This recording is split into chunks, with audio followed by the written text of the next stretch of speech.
Dynamic Teaching. Welcome to a short new course titled Dynamic Teaching, taken from the book Training Courses by Muteb Alqarni.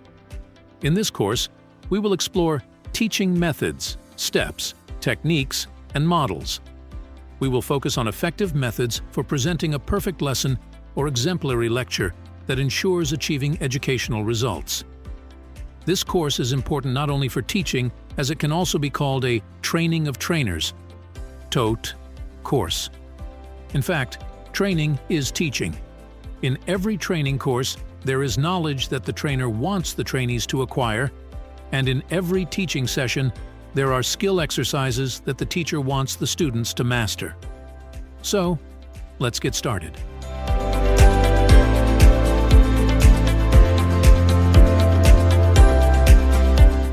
We will divide the teaching process in this course into 3 sections. 1. The ground. 2. The presentation. And 3. The assignment. By the ground, we mean the importance of building a common ground between the teacher and the students, while by the presentation, we emphasize the importance of selecting the appropriate presentation method for the students, whether it's through talking or using a chalkboard. As for the assignment, we mean what the teacher imposes and requires from the students, whether it's homework, quizzes, or exams. We will proceed through the following sessions, focusing on these 3 foundations and their availability in 1. The teacher, 2. The student, and 3. The curriculum material. Let's start with the teacher.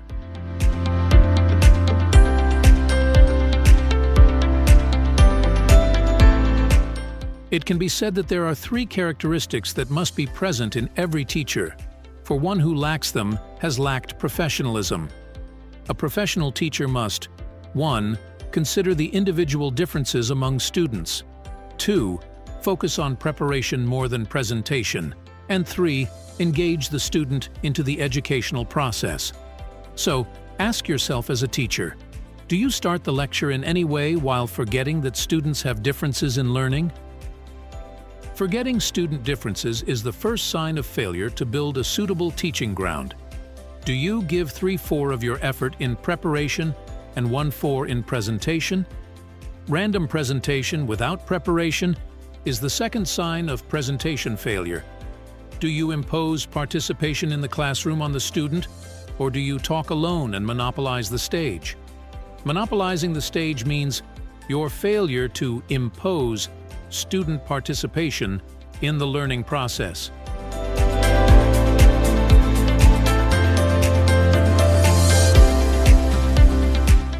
Likewise, for the student to receive the curriculum material more effectively, he must possess 3 characteristics in light of the aforementioned triad. 1. Knowing the general context of the lesson and what precedes and follows it. 2. The ability to present the material to his teacher and peers when needed. And 3. Commitment to assignments, duties, and tests to measure his progress in learning. These are tasks that the teacher must ensure to create an outstanding student.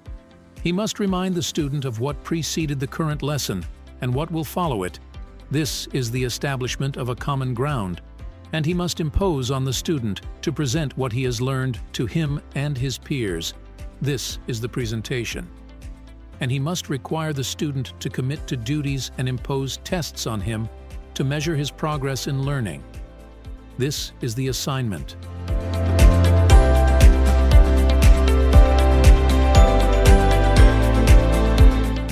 Now let's begin presenting the curriculum material, and as we said, we must pass it through the 3 aforementioned pillars: ground, presentation, and assignment.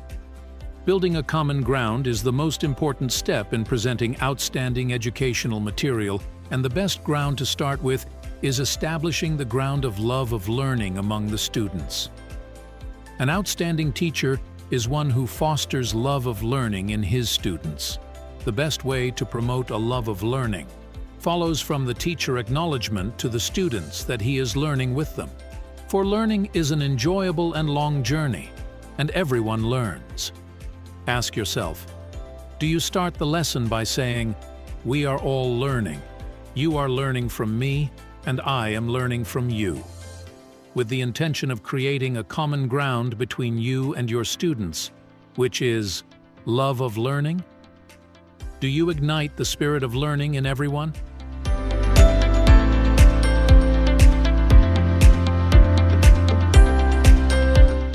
The outstanding teacher realizes that his role should not end in the classroom, so his task is to nurture students to love learning outside the classroom as well.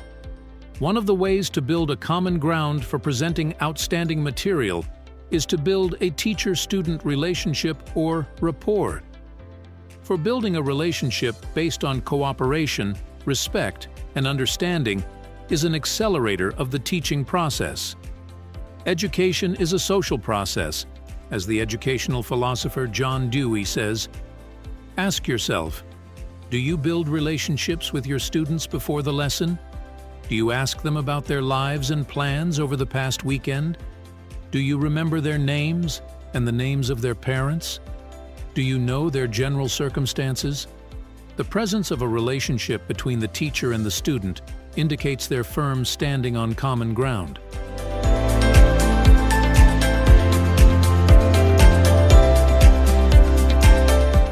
So we said that among the ways to establish common ground before starting the lesson is to revive love of learning and creating an effective relationship between the teacher and the student. Also, among the ways to establish the common ground for presenting outstanding material is to create a positive learning atmosphere. What is the atmosphere prevailing in your lesson? Is it serious or comfortable? Are your students anxious or motivated? William Ward says, "The ordinary teacher tells, the good teacher explains, the great teacher inspires." Inspiration comes only when you are a beloved role model for your students, and one of the conditions to be a role model for your students is to be a beloved teacher. Students will not follow and emulate intimidating, frightening teachers. The question: do you create a comfortable atmosphere? Do you tell jokes before the start of the lecture? Do you take things easy? Do you remind them of their success or frighten them of an unexpected failure?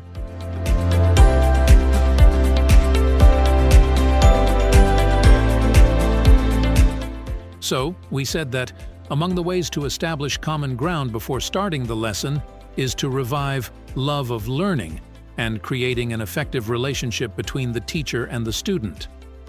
Also, among the ways to establish the common ground for presenting outstanding material is to create a positive learning atmosphere. What is the atmosphere prevailing in your lesson? Is it serious or comfortable? Are your students anxious or motivated? William Ward says, "The ordinary teacher tells, the good teacher explains, the great teacher inspires."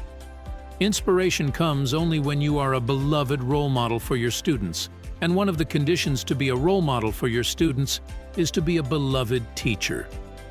Students will not follow and emulate intimidating, frightening teachers. The question: do you create a comfortable atmosphere? Do you tell jokes before the start of the lecture? Do you take things easy? Do you remind them of their success and not frightening them of an unexpected failure?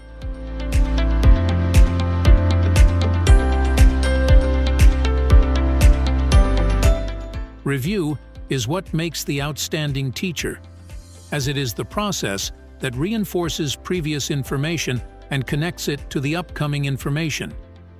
The problem with the student is that he forgets what has left, so he cannot comprehend what is coming. So, frequent reviews place the students on the same page ground where the teaching was stopped. After completing the review, the establishment of a common ground with the students remains to clarify the objectives of the current lesson. Setting 3 objectives for the student before starting the lesson will make him look forward to achieving those objectives. Do you start the lesson randomly or clarify your objectives? Is there information you are aiming to convey or a skill you are aiming to enhance? What are your lesson objectives?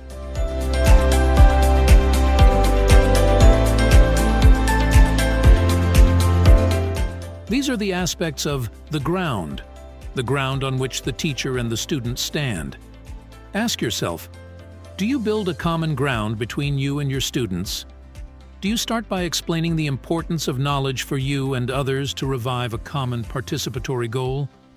Do you ignite love of learning within and outside the classroom? Do you build a good relationship with your students by asking about their lives before asking them about their homework? Do you create a comfortable learning atmosphere full of positivity and encouragement, away from negativity and threats? Do you review what has been studied for reinforcement? Do you connect the current lesson to previous lessons? Do you clarify your objectives for the current lesson? These are questions that will reveal the extent of your proximity or distance from proper exemplary teaching. So, let's start the presentation phase now.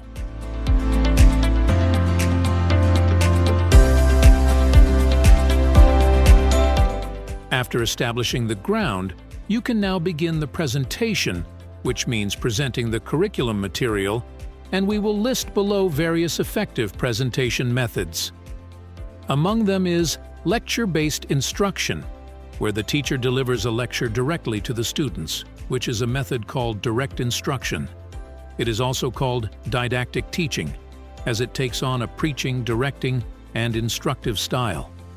Despite its traditional nature, it is important for subjects filled with information and facts, such as language, history, geography, religion, etc., as information and facts cannot be taught and conveyed to students except through direct presentation.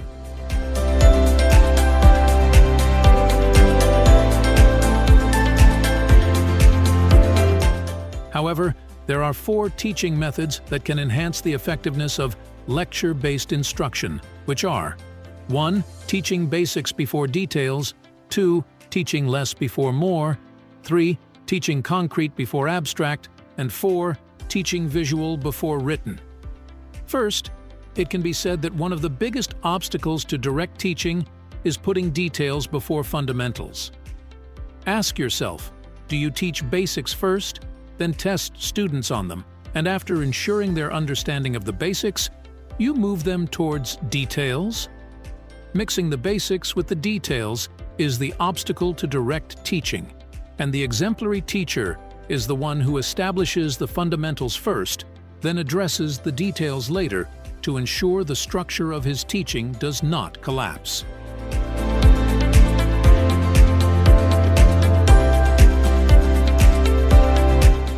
Starting with the basics and then moving towards the details indicates the teacher's awareness of the importance of gradual academic achievement. This also implies that the teacher recognizes the importance of starting with less before more, which is a famous educational philosophy called teach less with more, meaning teaching less information and supporting it with more assignments.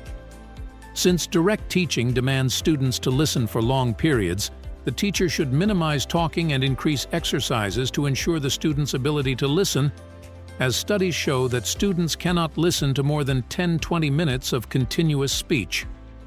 Ask yourself, do you talk more than presenting questions, exercises, and quizzes? An effective teacher limits their lecture time to 20 minutes and devotes the remainder of the class to engaging exercises.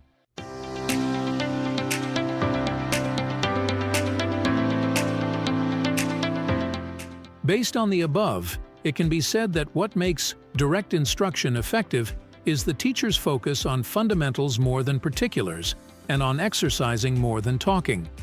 In addition to these 2 factors, fundamentals versus details, exercise versus talk, it can be said that starting with the concrete before the abstract enhances the impact of direct instruction. That is, starting with concrete examples and then explaining them with abstract concepts, not the other way around, like starting with examples containing prepositions and then naming them prepositions later, or starting with real-life events, concrete and familiar to the student, and then applying them to world historical events, abstract in the student's mind.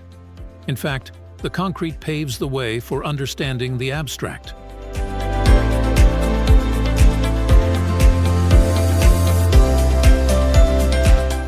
In summary, starting with basics is better than starting with details, Starting with less is better than starting with more, and starting with the concrete is better than starting with the abstract.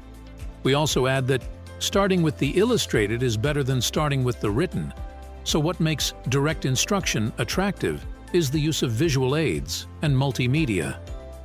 A picture is worth 1,000 words, as they say. Ask yourself, do you include eye-catching pictures in your direct lesson presentation? Do you show helpful videos? Do you make the material more visual than written? Direct teaching without considering the above 4 rules is teaching that is detailed but not foundational, intense but not regulated, abstract but not concrete, rigid but not lively.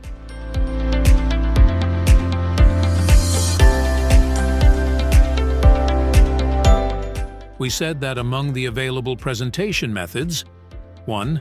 Lecture-based instruction, and we will now discuss another presentation method, which is 2.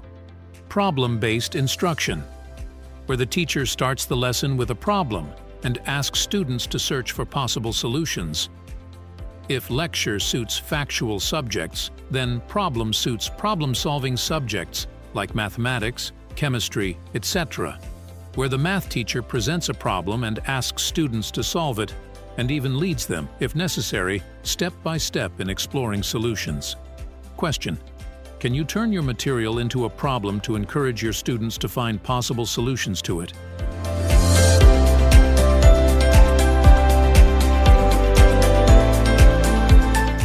If the task of education is to teach students the skill of problem solving, then problem-based instruction develops that skill. And if the task of education is also to teach students the skill of project management, then 3. Project-based instruction also develops that skill. Project-based instruction means that the teacher presents the material as a project and involves students in building it. For example, a history teacher can support his teaching by introducing a short documentary film project on World War I and asks students to participate in its design and editing. It is an effective teaching method that reinforces historical events with sound, images, and student participation.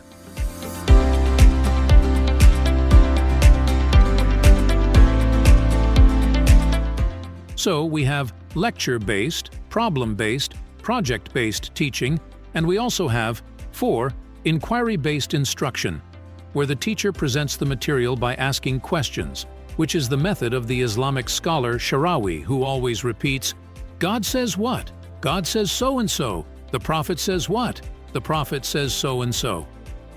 Teaching by asking questions is useful in ensuring students' understanding of the material and is a method that can be used in language learning. To ensure that students understand English grammar rules, the teacher should raise questions for them to answer, thus identifying their weaknesses and reinforcing them. Ask yourself, do you ask students questions during your material presentation?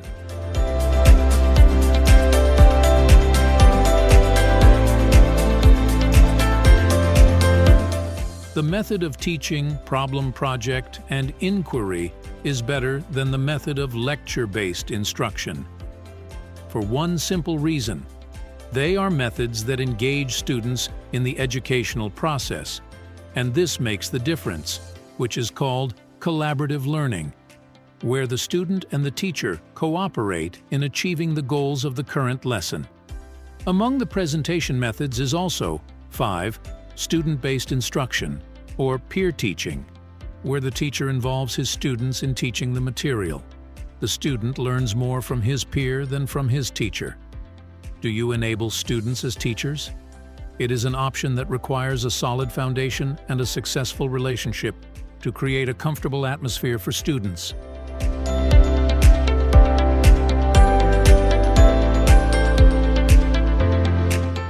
Remember that involving the student in the educational process is a guaranteed step to achieve an effective exemplary lesson. With the student entering the educational process, this means that we are now moving in this course from the presentation stage to the assignment stage, as the teacher involving the student as a teacher indicates that the teacher imposes on his students a teaching duty similar to the homework he assigns to them. So, what are the other possible forms of assignments? Among the forms of assignments that involve students in the educational process is for the teacher to require his students to answer short quizzes in the classroom to measure their understanding of the material.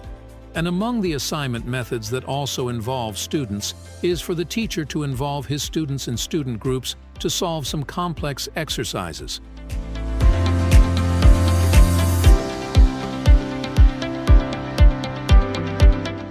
If the distinguished teacher is the one who forms student groups, then the most distinguished teacher is the one who forms them effectively.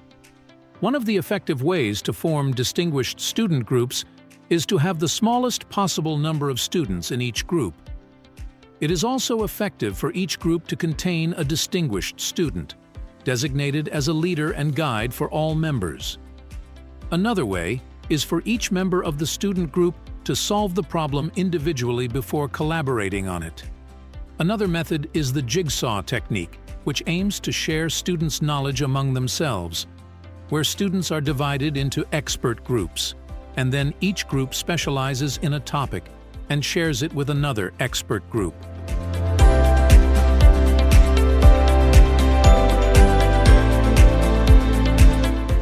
Among the methods that also involve students in the educational process is the so-called flipped classroom instruction, where the teacher requires students to study the lesson by themselves at home before discussing it in class.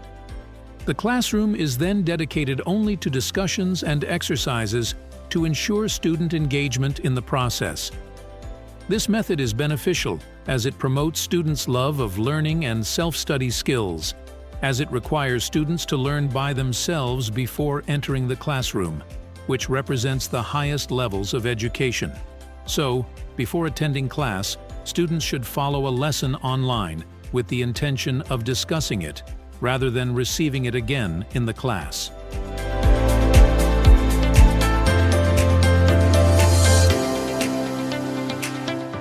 The flipped classroom requires designing an effective course in advance in what is called the MOOC, a massive open online course.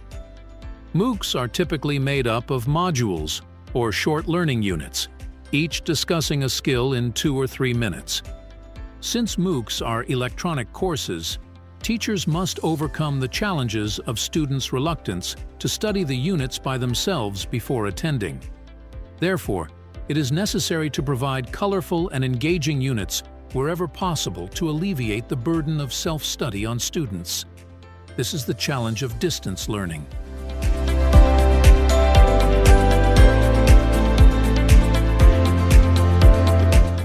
One of the necessary requirements for building an effective MOOC is for the teacher to allocate space for discussion, a forum for participation, and a platform for receiving questions from students.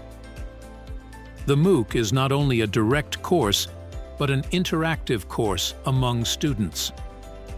Students are required to interact and answer questions posed by their peers. The flipped classroom, MOOCs, and modules allow the teacher to extend their teaching time, since they have the students' time outside of school, as well as their time inside the classroom. This is an important strategy for those who do not have enough time to cover the material. Ask yourself, do you struggle with time constraints in teaching the material? Have you considered offering the lesson online before students attend?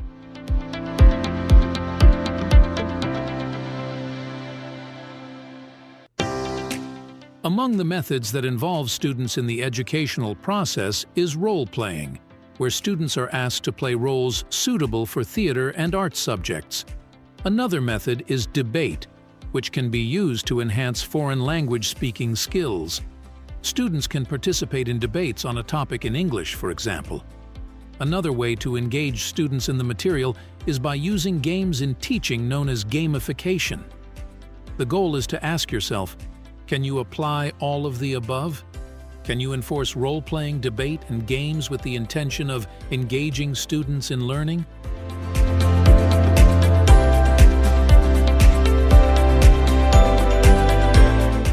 One of the most important aspects of the teaching process is assigning homework and tests. Homework is what makes a difference in the educational process, as it clearly reveals students' weaknesses for reinforcement in subsequent teaching activities. Similarly, midterm and final exams measure students' achievement over a long period extending to a whole semester. The best way to test students is to divide their test into 3/3. 1/3 is dedicated to measuring students' understanding of the general basics, 1/3 for general details, and 1/3 for specific details that make a difference in grades. Ask yourself, do you divide your test to include basics first, then details second, then finer details third?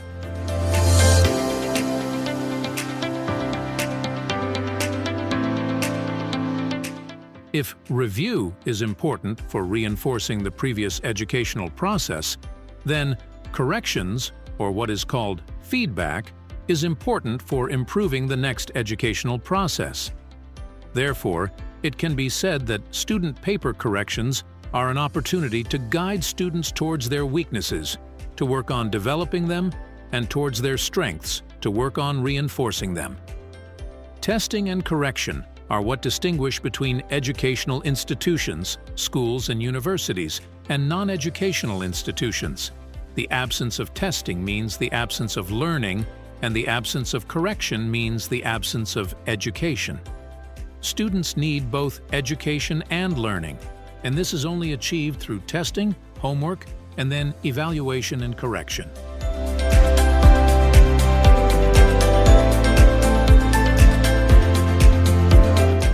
You will find that all scientific teaching models include our 3 points: ground, presentation, and assignment.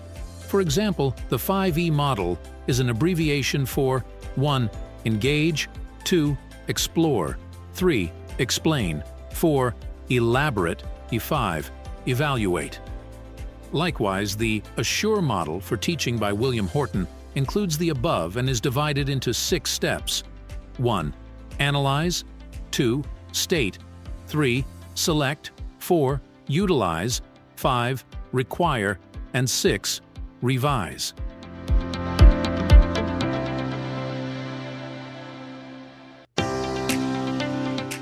Yes, all scientific teaching models require a preparatory start, then a teaching presentation, then an evaluative test. For example, the REAL model starts with relate and ends with look back. The CLEAR model also starts with create and ends with reflect, so the beginning is creation and the end is evaluation. Likewise, the POWER model starts with prepare and ends with retest, while the TRACE model starts with tap into prior knowledge and ends with evaluation. This is teaching in a nutshell. 1. Introduction, 2. Presentation, and 3. Evaluation.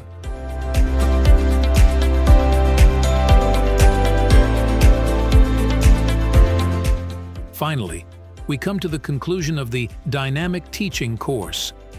We have learned a lot in this course, and the most important thing we have learned is to think of teaching as a building of a common ground, then presentation, then assignment. Start your teaching task by enhancing students' love of learning and building a supportive relationship with them, creating a positive and supportive atmosphere, and linking students to previous material through review. Then present the lesson, beginning with the basics and gradually adding more detail, and present it as a lecture, problem, project, or inquiry, always engaging the students, and don't forget the test and feedback at the end. And here's a general piece of advice. If you fail in the presentation, do not fail in 2 things: review and feedback, as they are exactly what make a difference in your students' learning outcomes. This training course, Dynamic Teaching, is taken from the book Training Courses by Muteb Alqarni.